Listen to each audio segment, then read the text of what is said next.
दोस्तों, मैं हूं निरंजन सिंह एंड स्वागत करता हूं आपके अपने YouTube channel law with Niranjan में। दोस्तों, आज हम अगेन एक बहुत ही इंटरेस्टिंग टॉपिक पर डिस्कस करेंगे, जो प्रीवियस वीडियो का ही आगे एक सीरीज जो चल रही है अरेस्ट वारंट पे आज हम डिस्कस करेंगे। अरेस्ट वारंट पे किस सेंस में हम डिस्कस करेंगे? आज हम डिस्कस करेंगे कि आउटसाइड जुरिसडिक्शन में इसका मोड ऑफ एग्जीक्यूशन कैसे होता है। तो आइए स्टार्ट करते हैं। हमारे CRPC के अंदर 78 सेक्शन टू 81 सेक्शन में बहुत ही ईजिली उसमें समझाया हुआ है कि किस तरह से इसका एग्जीक्यूशन होता है। तो 78 जो सेक्शन है वो इट स्टेट्स दैट कि ऐसा इस अरेस्ट वारंट को अगर आउटसाइड जुरिसडिक्शन में आप कैसे आगे फॉरवर्ड करोगे। फॉरवर्ड कैसे होगा? बाय पोस्ट और अदरवाइज किसी और तरीके से वहाँ के एग्जीक्यूटिव मैजिस्ट्रेट को, सुप्रिटेंडेंट ऑफ पुलिस को या कमिश्नर ऑफ पुलिस को वो वारंट सेंड कर दिया जाता है। अब वहाँ पर क्या होता है, वहाँ पर वो उस पर्सन को का नेम एंडोर्स कर देते हैं। नेम एंडोर्स करके फॉरवर्ड आगे हो जाता है। अब इसका जो सब क्लॉज 2 ये कहता है कि ऐसा पर्सन जो वांटेड है और वो अरेस्ट हुआ है, तो फिर सेक्शन 81 में हम डिसाइड वहीं कर सकते हैं कि इसको बेल ग्रांट होनी चाहिए या नहीं होनी चाहिए। ये आपका 78 था। 79 क्या होता है? 79 स्टेट्स दैट कि वो जो अरेस्ट वारंट है वो अगर डायरेक्ट पुलिस ऑफिसर को एग्जीक्यूट करवाना है, पुलिस ऑफिसर को भेजना, तो क्या प्रोसीजर होगा? तो 79 जो सेक्शन है वो ही सेम प्रोसीजर तो वही फॉलो होगा।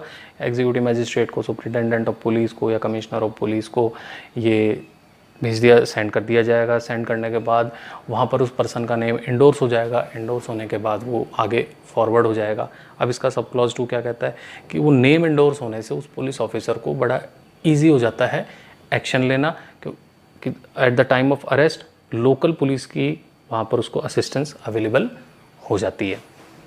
अब इसका जो सब क्लॉज 3 है, सब क्लॉज 3 कहता है कि अगर इस पूरे प्रोसीजर में अगर कुछ डिले हो रहा है, कि वारंट जाएगा, फिर वो उसमें इंडोर्स होगा, इंडोर्स होके वो आगे फॉरवर्ड होगा, अगर इतना डिले लग रहा है प्रोसीजर में अगर लगता है कोर्ट को भी डिले हो रहा है, तो वो क्या करेगा, इसको सब बीच वाले इस ट्रैवलिंग डिस्टेंस को ख़त्म करके वो डायरेक्ट उस पुलिस ऑफिसर को वो अरेस्ट वारंट सेंड कर देगा कि इमीडिएट एक्शन लीजिए।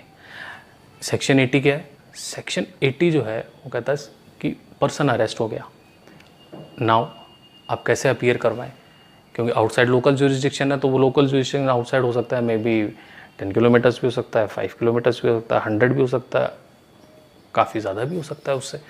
तो क्या होगा, जो प्लेस ऑफ अरेस्ट है जहाँ से उस पर्सन को अरेस्ट किया गया है, उसके 30 किलोमीटर्स का जो रेडियस होता है ना, कि सपोज दैट कि ए पॉइंट से उस एक्स पर्सन को अरेस्ट किया गया, यानी प्लेस ऑफ अरेस्ट उसका ए पॉइंट हो गया। अब ए पॉइंट से देख लीजिए 30 किलोमीटर्स का जो रेडियस होगा, विद इन 30 किलोमीटर्स का जो रेडियस होगा, उसमें वहाँ कोर्ट होगा, तो वहाँ उसको अपीयर करवा देंगे, और एग्जीक्यूटिव मैजिस्ट्रेट को या सुपरिटेंडेंट ऑफ पुलिस को या फिर कमिश्नर ऑफ पुलिस को वहाँ पर in front of them appear करवाएंगे। अच्छा, वहाँ पर ये डिसीजन भी हो जाता है कि सेक्शन 71 जो हमने प्रीवियस वीडियो में हमने समझा था कि बेल, बॉन्ड एंड सिक्योरिटी के बेस पर भी उसको कस्टडी से रिलीज़ किया जा सकता है, तो ये 71 का यूज़ यहाँ हो जाता है। अब 81 देख लेते हैं।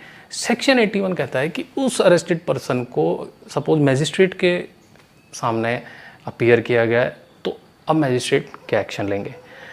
अब लगता है कि भाई मैजिस्ट्रेट को कि ये बेलेबल ऑफेंस है, तो बेलेबल ऑफेंस में तो क्लियरली है कि सेक्शन 71 का वो यूज़ करेंगे, यूज़ करके उसको बॉन्ड एंड सिक्योरिटी के बेस पर उसको इमीडिएट कस्टडी से रिलीज़ कर देंगे। नॉन बेलेबल ऑफेंस है तो क्या होगा? नॉन बेलेबल ऑफेंस होगा तो चीफ जुडिशियल मैजिस्ट्रेट सेक्शन 437 के प्रोविजंस का यूज़ करेंगे, और सेशन जज अगर वहाँ पर होंगे तो वो 78 का सब क्लॉज 2 जो अभी हमने डिस्कस किया था कि 78 का सब क्लॉज 2 की 81 को हम यूज़ करते हुए उसको बेल देंगे, तो उसको बेल ग्रांट हो जाएगी। अब ये सेक्शन 437 क्या है, इसको हम अपकमिंग हमारे वीडियोज़ में प्रॉपर डिस्कस करेंगे कि ऐसे कौन से नॉन बेलेबल ऑफेंस हैं जिसमें बेल ग्रांट हो जाती है। और इसमें सबसे इंपॉर्टेंट बात क्या है सेक्शन 81 की? सेक्शन 81 का सब क्लॉज 2 कहता है कि ठीक है, ये सेक्शन 81 तो बन गया कि हमारे कोड में मेंशन है कि बेलेबल ऑफेंस होगा तो 71 में होगा, नॉन बेलेबल होगा तो 437 और 78 का सब क्लॉज 2 को हम यूज़ करके बेल देंगे।